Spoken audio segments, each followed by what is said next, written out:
पंचकुला में स्वदेशी महोत्सव 2025 का आयोजन किया गया। स्वदेशी महोत्सव में मुख्यमंत्री नायब सैनी पहुंचे। सीएम नायब सैनी ने महोत्सव में प्रदर्शनी का अवलोकन किया और यहां पर अपने संबोधन में कहा कि आज बेहद गौरव का दिन है। वहां स्वदेशी वस्तुओं को धारण करने का संकल्प लिया है।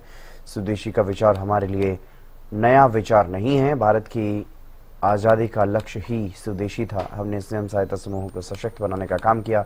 65,000 से ज्यादा स्वयं सहायता समूहों को सशक्त बनाया है। हरियाणा में स्टार्टअप और एमएसएमई को बढ़ावा दे रहे हैं। युवा जॉब सीकर के बजाय जॉब क्रिएटर बने।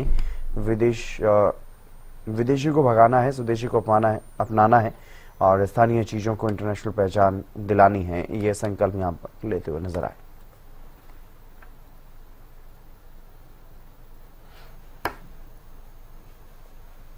और उपभोक्ताओं की पसंद में झलकने लगा है।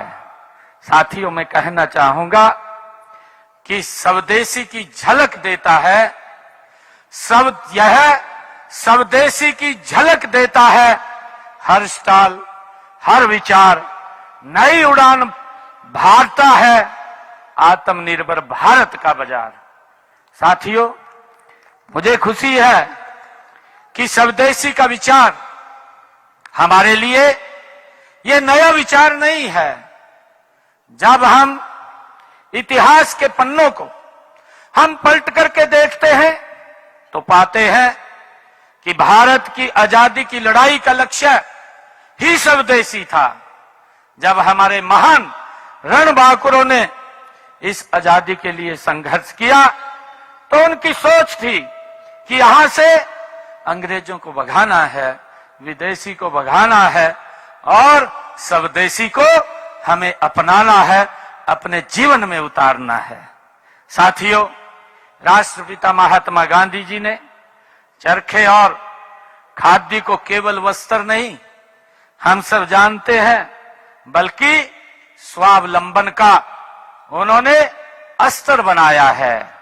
साथियों, आज 21वीं सदी में देश के यशस्वी प्रधानमंत्री आदरणीय नरेंद्र मोदी जी के नेतृत्व में स्वदेशी का वही मंत्र आत्मनिर्भर भारत के संकल्प के साथ आज हमारे सामने खड़ा है।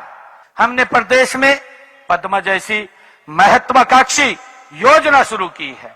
साथियों, इसके तहत हम प्रदेश में हर ब्लॉक में उस क्षेत्र से विशिष्ट उत्पाद को पहचान हमारी सरकार दे रही है। साथियों, हमारा लक्ष्य है कि अंबाला का चाहे वैज्ञानिक उपकरण हो, पानीपत का हैंडलूम हो या फिर रेवाड़ी का पित्तल की कला हो, इन सबको न केवल राष्ट्रीय बल्कि अंतर्राष्ट्रीय स्तर का ब्रांड इंडिया के रूप में स्थापित किया जाए। इसके लिए हमारी सरकार काम कर रही है।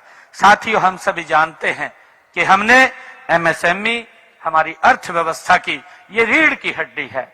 साथियों, ये करोड़ों लोगों को रोजगार देते हैं, हम सब जानते हैं, और नवाचार को बढ़ावा देते हैं और इसलिए हम स्वदेशी को की ओर आगे गति से हम बढ़ रहे हैं।